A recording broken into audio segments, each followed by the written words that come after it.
Hundreds of immigrants are deported by the Trump administration despite a judge's order to halt their removal.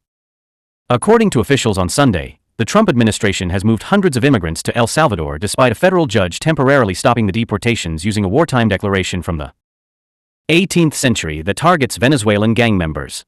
When the decision was made, flights were in the air, although U.S. District Judge James E. Boasberg temporarily halted the deportations on Saturday. Attorneys informed him that 2 flights carrying immigrants were already in the air, one bound for Honduras and the other for El Salvador. It appears that the planes were not turned around despite Boasberg's verbal instructions, and he omitted the instruction from his written order. In response to rumors that the government was disobeying court orders, White House Press Secretary Caroline Leavitt said in a statement on Sunday that the administration did not refuse to comply with a court order. Following the removal of terrorist TDA aliens from U.S. territory, the order, which lacked a legitimate basis, was issued. Speaking to reporters aboard Air Force One on Sunday evening, Trump sidestepped a question about whether his administration violated a court order by referring to the Tren de Aragua gang, which he targeted in his unusual proclamation that was released on Saturday. The Department of Justice, which has appealed Boasberg's decision, stated in a court filing on Sunday that it would not use the Trump proclamation he blocked for further deportations if his decision is not overturned. "I'm not sure." Despite his defense of the deportations, he stated, "You have to talk to the lawyers about that. This, I can tell you. They were evil people." Trump responded, "This is a time of war," calling the flood of illegal migrants an invasion, when asked if he was using the presidential powers that are employed during times of war. Trump supporters were ecstatic about the outcome. President Nayib Bukele of El Salvador, who agreed to pay $6 million to imprison roughly 300 immigrants in his nation's prisons for a year, wrote, "Oopsie, too late," above an item about Boasberg's decision on the social networking platform X. White House Communications Director Stephen Scheuing shared the message again.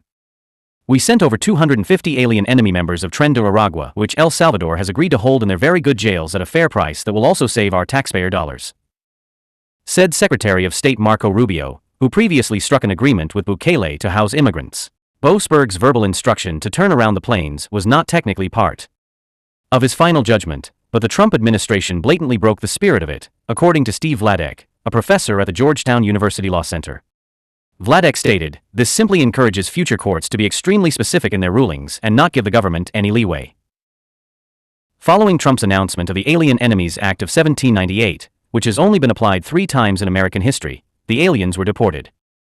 A president must declare the United States at war in order to use the statute, which was used during the War of 1812 and World Wars I and II. This gives the president the unprecedented authority to imprison or remove foreign nationals who would normally be protected by immigration or criminal laws. During World War II, it was most recently invoked to support the incarceration of Japanese-American civilians.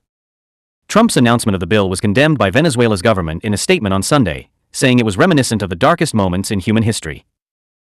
From slavery to the horror of the Nazi death camps. Beginning in a notoriously chaotic prison in the central state of Aragua, Tren de Aragua joined millions of Venezuelans who were fleeing their country in search of better living conditions after the economy collapsed 10 years ago. Trump used the gang to fabricate images of neighborhoods that he claimed were taken over by a small group of criminals throughout his campaign. The deported immigrants have not been identified by the Trump administration, nor has it offered any proof that they are actually Tren de Aragua members or that they committed any crimes while in the U.S.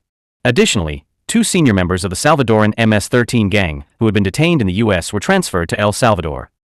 Men with shackled hands and ankles struggled to walk as officers pushed their heads down to have them bend down at the waist as they stepped off planes onto an airport tarmac surrounded by riot-aware officers, according to video released by El Salvador's government on Sunday. The men were also seen on the video being driven to prison in a sizable bus convoy that was escorted by military and police cars as well as at least 1 aircraft. Before being put in their cells, the guys were shown kneeling on the ground while their heads were shaved.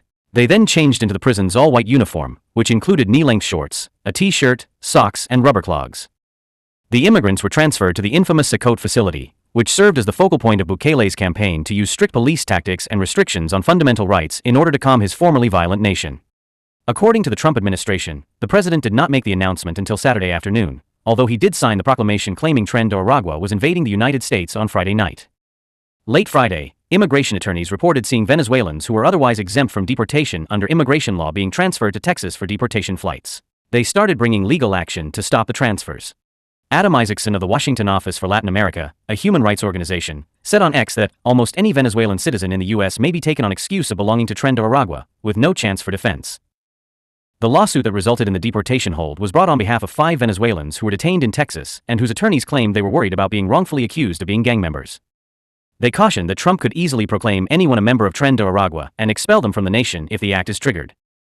When the lawsuit was filed on Saturday morning, Boasberg blocked the deportations of those Venezuelans. However, following his afternoon hearing, he only expanded the statute to include any individuals in federal detention who would be subject to its provisions. He pointed out that plaintiffs might effectively allege Trump overreached his legal power in using the statute, which has never been utilized outside of a war declared by Congress. The immigrants will stay in federal detention for the full 14 days that the deportation ban is in effect. In order to hear more arguments in the matter, Boasberg has set a hearing for this Friday. He claimed that he had to take action because the immigrants who would be deported in violation of the U.S. Constitution should be given the opportunity to have their petitions heard in court. There is not much I can do once they are out of the country, Boasberg stated.